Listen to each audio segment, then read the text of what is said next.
ಇನ್ನೊಂದು ಸ್ವಲ್ಪ ಉಜ್ಬೇಕಮ್ಮ ಒತ್ತು.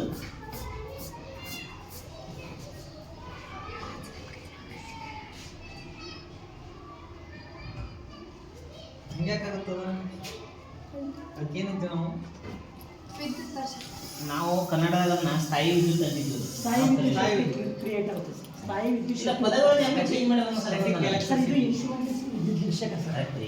ಸರ್ ಮಕ್ಕಳಲ್ಲಿ ಕಾನ್ಸೆಪ್ಟ್ ಏನಪ್ಪಾ ಅಂದ್ರೆ ಸ್ಥಾಯಿ ವಿದ್ಯುತ್ ಅನ್ನೋ ಪದ ಅವು ಬರ್ಬೇಕು. ಪದ ಮಗಗ ನೋಡ್ರಿ ಈಗ ಏನಿದೆ ವಿಜ್ಞಾನದಲ್ಲಿ ಪದಕ್ಕೆ ಬಹಳ ಮುಖ್ಯ. ಪದಕ್ಕೆ ಪ್ರಥಮ ಸ್ಥಾನ. ಪದಗಳ ಅವಕ್ಕೆ ಅವೇರ್ನೆಸ್ ಇರಬೇಕು. ನಾವು ಒಂದು ಯಾವುದೋ ತಗೊಂಡಾಗ ಸ್ಥಾಯಿ ವಿದ್ಯುತ್ ಅನ್ನೋ ಪದನ ಬರಲಿಲ್ಲ ಅಂದ್ರೆ ಕಾನ್ಸೆಪ್ಟ್ ಫೇಲ್ ಆಗಿದೆ. ಹಾಂ ಸ್ಥಾಯಿ ವಿದ್ಯುತ್ತನ್ನು ಬಳಕೆ ಮಾಡ್ಬೋದಾ? ಇಲ್ಲ. ಹಿಂಗೆ ಯಾವಾಗ ನಿಂಗೆ ಸ್ಥಾಯಿ ವಿದ್ಯುತ್ ಸೆನ್ಸ್ ಆಗೈತಿ ಏನೋ ಪ್ರೊಸೀಜರ್ ಮಾಡ್ಕೊಂಡು ಯಾರು ಮುಂದೆ ಚಟ್ ಚಟ್ ಚಟ್ ಅಂತ ಅನ್ಸಿದ್ದೆ ಅನ್ಸಿಲ್ಲ ಅನ್ಸಿಲ್ವೇನ್ರಿ? ಈಗ ನೋಡ್ರಿ ಈ ಉಲನ್ ಚಾದರ್ ಇರ್ತಾವ ಅವನ್ನ ಹಾಕೊಂಡಾಗ ರೋಮಗಳು ಹೇಳ್ತಾವ. ಈ ತಲೆ ಬಾಚ್ಕೊಂಡಾಗ ಹಿಡಿದಾಗ ಎದ್ದಿದ್ಗಳಲ್ಲ ಕೂದಲುಗಳು. ಅದೇ ಸ್ಥಾಯಿ. ನಿನಗೆ ನೆನಪಾಗಬೇಕು ಸಾಹೇಬ್ರಿಗೆಲ್ಲ.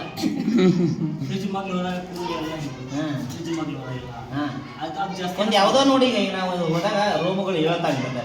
ಒಂದು ಏನೋ ಒಂದು ವಸ್ತುಗಳಿಗೆ ಹೋದಾಗ ಅಲ್ಲಿ ಸ್ಥಾಯಿ ನೋಡು. ವಿಜ್ಞಾನವನ್ನು ಅಪ್ಲೈಡ್ ಮಾಡ್ಕೋಬೇಕು. ಅಪ್ಲೈಡ್ ಮಾಡ್ಕೋಬೇಕು. ಹೂ ಅನ್ನೋದಲ್ಲ, ಒಟ್ಟ ಹೂ ಅನ್ಬೇಡ್ರಿ.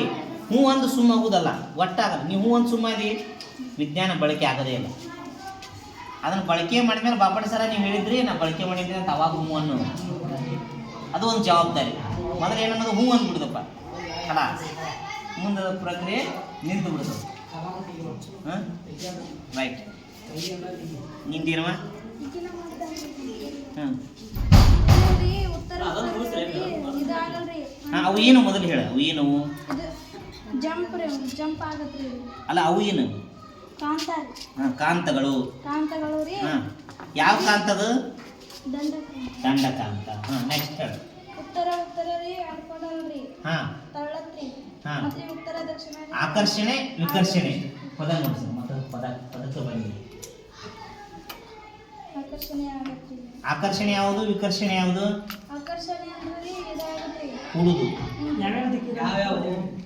ಉತ್ತರ ದಕ್ಷಿಣ ರೀ ಆಕರ್ಷಣೆ ಆಗುತ್ತೆ. ಹಾಂ ದಕ್ಷಿಣ ರೀ ಉತ್ತರ ಆಗಂಗಿಲ್ಲ. ದಕ್ಷಿಣ ಉತ್ತರ ಇದ್ರೆ ಆಗ್ತದೆ. ಎರಡು ತೋರಿಸೋಣ. ಈಗ ಆಗ್ಯದ ನೋಡಿ. ಈಗ ಆಗ್ಯದಿಲ್ಲ, ಇದು ಆಗುದಿಲ್ಲ. ಆಗುದಿಲ್ಲ ಅಂತ ಹೆಂಗೆ ಗೊತ್ತಾಗುತ್ತಾ? ಹಿಂಗೆ ಮಾಡೋದಿಲ್ಲ, ತೋರಿಸ್ಬೇಕು ಪ್ರಯೋಗ ಮಾಡಿ. ಏನ ಹಾಂ ವಿಕರ್ಷಣೆ ಆಗ್ತದ, ಕೂಡುದಿಲ್ಲ ಅಂತ ಹೇಳ್ಬೇಕು. ಅದನ್ನ ಈಗ ಉಲ್ಟಾ ಮಾಡಿ ತೋರಿಸ್ಬೇಕು ಸರ. ನೋಡು ತಾನ ಬಂದು ಕೂಡುತ್ತೆ ನೋಡು. ಜಾತಿ ಧ್ರುವ ಜಾತಿ ಧ್ರುವ, ಆಕರ್ಷಣೆ ವಿಕರ್ಷಣೆ. ಈಗ ಇದನ್ನ ಕಟ್ ಮಾಡಿದ್ನಂದ್ರ ಅವಾಗ ಸೇರ್ತೈತಿ. ಹೊಳ್ಳಿ ಕಟ್ ಮಾಡದಲ್ಲಿ ಹೊಳ್ಳಿ ಆಗುತ್ತ. ಒಂದ್ ವೇಳೆ ಕಟ್ ಮಾಡಿದ್ನಿ ಅಂದ್ರ ಹಿಂಗೆ ಕಟ್ ಮಾಡಿದ್ನಿ ಅಂತ ಅನ್ಕೋರಿ, ಅವ್ ಸೇಮ್ ಕಟ್ ಮಾಡಿದ್ರೆ ಹೊಳ್ಳಿ ಎರಡನ್ನೂ ಸೇರ್ತಾವ? ಸೇರಲ್ಲ. ಅವಾಗೂ ಏನಾಗ್ತಾವ? ಎರಡು ಧ್ರುವಗಳಾಗಿ ಬೇರ್ಪಡ್ತಾವ. ಮತ್ತೆ ಎರಡು ಧ್ರುವಣಾಗಿ ಬರ್ತದ. ಎನ್ನು ಎಸ್ ಅಂತ ಏನಿತ್ತಲ್ಲ, ಈ ಕಟ್ ಮಾಡೋದ್ರಿಗೆ ನಾವು ಒಂದ್ ಕಡೆ ಎನ್ ಅದ, ಒಂದ್ ಕಡೆ ಏನಾದ್ರೂ ಒಂದ್ ಕಡೆ ಎಸ್ ಅಂತ ಮತ್ತೆ ಅಪೋಸಿಟ್ ಅವು. ಈಗ ಅಷ್ಟೇ ಅದು ಸೇರಿದ್ದಂಗೆ. ಇದು ಸರಿ, ಇದ್ರ ಬಗ್ಗೆ ಯಾರು ಹೇಳ್ತಾರ? ಹೇಳ್ತೇಮ್ಮ. ತಲೆ ಕೆಳಗಾಗಿ ಕಾಣುವ ಪ್ರತಿಬಿಂಬ. ಒಂದು ದೇವಸ್ಥಾನದಲ್ಲಿ ಕಾಣ್ತದ. ಇದು ಯಾವ ದೇವಸ್ಥಾನದಲ್ಲಿ ಕಾಣ್ತದ? ಹಂಪಿಯ ವಿರೂಪಾಕ್ಷ.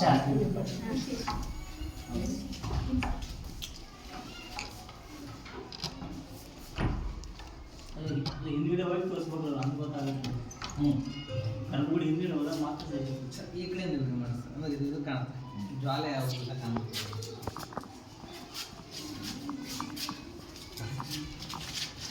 ತಲೆ ಕೆಳಗಾದ ಕಾಣುತ್ತೆ. ನಿಮ್ನ ದರ್ಪಣ ರೀ. ಮತ್ತೆ ಇದ್ರಿ ಸತ್ಯ ಪ್ರತಿಬಿಂಬ ರೀ. ಯಾವುದು ಪ್ರತಿಬಿಂಬ ಪರದೆ ಮೇಲೆ ಸೆರೆ ಹಿಡಿಯೋಕ್ಕಾಗತ್ರಿ ಅದ್ರಿ ಸತ್ಯ ಪ್ರತಿಬಿಂಬ ರೀ. ಮತ್ತು ಯಾವುದು ಪ್ರತಿಬಿಂಬ ಪರದೆಯ ಮೇಲೆ ಸೆರೆ ಹಿಡಿಯೋ ದೇವತಕ್ಕೆ ಆಗಲ್ರಿ ಅದು ರೀ ಮಿಥ್ಯ ರೀ ಮತ್ತು ರೀ ತಲೆ ಕೆಳಗಾಗಿರ್ತ್ರಿ ಸತ್ಯ ಪ್ರತಿಬಿಂಬ ಈ ಸ್ಪಷ್ಟವಾಗಿ ಕಾಣುತ್ತೀವಿ. Okay, very good. ಆಕೆ ಎಲ್ಲ ವಿಜ್ಞಾನ ಪದಗಳನ್ನು ಬಳಕೆ ಮಾಡಿದ್ರು ಸರ್. ಸರ್ ಪದಗಳಿಗೆ ಭಾಳ ಆದ್ಯತೆ ಕೊಡಿ ಸರ್, ದಯವಿಟ್ಟು ಪದ ಭಾಳ ಮುಖ್ಯ ಸರ್. ಅದು ಸಮತಲ ದರ್ಪಣ ಐತಲ್ಲ ಇದು ದರ್ಪಣ, ಅಲ್ರಿ ಇದು ನಿಮ್ನ ದರ್ಪಣ. ಹ್ಞೂ ಸರ್, ನಿಮ್ನ ಅಂದರೆ ಕೇಂದ್ರೀಕರಣ ಆಗುತ್ತೆ ಸರ್, ಬೇರೆ ಕಡೆ ನಿಮ್ನ ಅಂದರೆ ವಿಕೇಂದ್ರೀಕರಣ ಆಗುತ್ತೆ ಸರ್. ಅಲ್ಲಲ್ಲೇ ಇಲ್ಲಿ ವಿಕೇಂದ್ರೀಕರಣ ಅಲ್ಲಿ ಕೇಂದ್ರೀಕರಣ ಆಗ್ತದೆ. ಅಂದ್ರೆ ನಮ್ಗೆ ಅಲ್ಲಿ ಮುಖ್ಯ ಅಲ್ರಿ ಸರ್, ಪ್ರತಿಬಿಂಬನ ಮುಖ್ಯ ನಮ್ಗೆ. ಹಿಂಗಾಗಿ ಇಲ್ಲಿ ವಿಕೇಂದ್ರೀಕರಣ ಮಾಡಿ ಅಲ್ಲಿ ಕೇಂದ್ರೀಕರಣ ಆಗ್ತದೆ, ಆಮೇಲೆ ಅದು ಉಂಟಾಗ್ತದೆ. ಇನ್ಯಾರು ಹೇಳ್ತೀವಿ? ವೆರಿ ಗುಡ್, ಚೆನ್ನಾಗಿ ಹೇಳಿ ನೋಡಿ. ಹೆಸರೇನು? ಹಿಂದೂ ಹಿಂದೂ. ಹಾಂ, ಇದು ಬೇರೆ ಬೇರೆ ಆಕೃತಿಗಳು ಕಾಣುತ್ತೆ. ಹಾಂ ಹಾಂ ಹಾಂ, ನೋಡೋಣ. ನೀವು ಮಾಡ್ತೀರಾ ಈಗ ಸರ್ ನೀವು ಪೆರಿಸ್ಕೋಪ್ ಎಲ್ಲ ಅವರೇ ಮಾಡ್ತಾರೆ. ನಾನು ಹೇಳಿದ್ದೀನಿ, ನಾವು ಗೈಡ್ ಮಾಡಿದ್ದೀನಿ, ಅವ್ರು ಮಾಡ್ತಿದ್ದೀವಿ.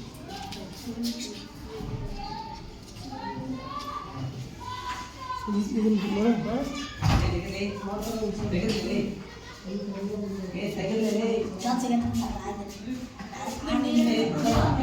ಮೇಣದ ಮಾಡ್ತೀಯಮ್ಮ, ಸೇವ್ ಮಾಡಲಿ.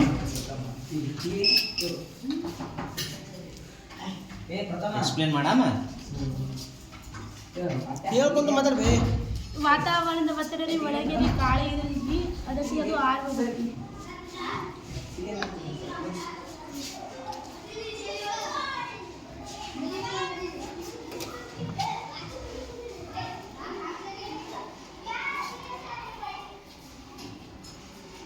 ಬೆಂಕಿಯನ್ನು ಹಚ್ಚಿದರೆ ಆಮ್ಲಜನಕ ಅವಶ್ಯಕ ರೀ. ಒಳಗೆ ರೀ ಗಾಳಿ ಇಲ್ರಿ ಅದಕ್ಕೆ ರೀ ಮೇಣದ ಬತ್ತಿ ಆರು ಹೋಗುತ್ತೆ. ನೀರು ಯಾಕೆ ಮೇಲೆ ಬಂತದು? ಒಳಗೆ ಹೊರಗಿಂದ ಗಾಳಿ ರೀ, ಒಳಗೆ ನೀರನ್ನು ತಳ ಒತ್ತಡ ಕ್ರಿಯೇಟ್ ಆಯ್ತು. ವಾತಾವರಣದ ಒತ್ತಡ ಏನಾಯ್ತು? ಕ್ರಿಯೇಟ್ ಆಯ್ತು. ಅಂದ್ರೆ ಏನಾಗ್ತದೆ, ಅಲ್ಲಿ ಗಾಳಿ ಇತ್ತು, ಗಾಳಿ ಸ್ಥಳವನ್ನು ಆಕ್ರಮಿಸಿರ್ತದೆ ಇವತ್ತು. ಸರಿ, ನಾನು ಹೇಳ್ತಾ ಇದ್ದು ನೋಡ್ರಿ, ನಾನು ನಿಮ್ಮಷ್ಟು ಓದಿಲ್ಲ, ಭಾಳಷ್ಟು ಓದಿಲ್ಲ ನಾನು, ಆದರೂ ಸ್ವಲ್ಪ ತಿಳ್ಕೊಂಡಿವಿ. ಗಾಳಿ ಏನು ಮಾಡ್ತದೆ, ಸ್ಥಳವನ್ನು ಆಕ್ರಮಿಸಿರ್ತದೆ. ಆ ಗಾಳಿಯನ್ನು ಮೇಣದ ಬತ್ತಿ ಉಪಯೋಗಿಸ್ಕೊಂಡಾಗ ಗಾಳಿ ಸ್ಥಳವನ್ನು ಕೊಡ್ತದೆ. ಕೊಟ್ಟ ಸ್ಥಳದಲ್ಲಿ ನೀರು ಏನಾಗ್ತದೆ, ಮೇಲ್ಗಡೆ ಬರ್ತದೆ. ನಾವು ತಿಳ್ಕೊಂಡ ಕಾನ್ಸೆಪ್ಟ್ ಈಗ ಈ ಡಬ್ಬ ಒಳಗಡೆ ಎಲ್ಲ ಗಾಳಿನ ಬಳಸ್ಕೊಂತದ ಸರ್. ಅದು ಉರಿಬೇಕಾದ್ರೆ ಬಳಸ್ಕೊಂತದೆ. ಪ್ರೆಷರ್ ಕಡಿಮೆ ಆಯ್ತದಾಗ, ಅಲ್ಲಿ ಒತ್ತಡ ಕಡಿಮೆ ಆಗುತ್ತೆ. ಅಂದ್ರೆ ಮೇಣದ ಬತ್ತಿ ಉರಿಯಲು ನಮ್ಗೆ ಆಮ್ಲಜನಕ ಮಾಡ್ತಾರೆ. ಈಗ ನೋಡ್ರಿ ಹೆಂಗ್ ಮಾಡ್ತಾರೆ. ಒಟ್ಟಿನಲ್ಲಿ ಬೆಂಕಿ ಉರಿಬೇಕಾದ್ರೆ ಆಮ್ಲಜನಕ ಹೆಚ್ಚು ಇರಬಾರ್ದು, ಕಡಿಮೆನೂ ಇರಬಾರ್ದು. ಕಡಿಮೆ ಆದ್ರೂ ಆಗ್ತದೆ, ಹೆಚ್ಚಾದ್ರೂ ಆಗ್ತದೆ. ಅದಕ್ಕೊಂದು ಏನಾಗ್ತದೆ, ಬೆಂಕಿ ಹತ್ಕೋತದ, ಉರಿತದೆ. ಹಳ್ಳಿ ಒಳಗೆ ಆಕ್ಚುಲಿ ದೃಷ್ಟಿ ತೆಗೆದಂತೀವಿ. ಹಾಂ, ಮಾಡ್ತಾರೆ. ಆದ್ರೆ ಅವಾಗೇನು ಮೂಢನಂಬಿಕೆ. ಆದ್ರೆ ನೀರು ಭಾಳ ಒಳಗೆ ಹೋಗ್ತಲ್ಲ ಅಂತ ನನ್ಗೆ ಗೊತ್ತಿರೋ ಮೂಢನಂಬಿಕೆ. ಹಾಂ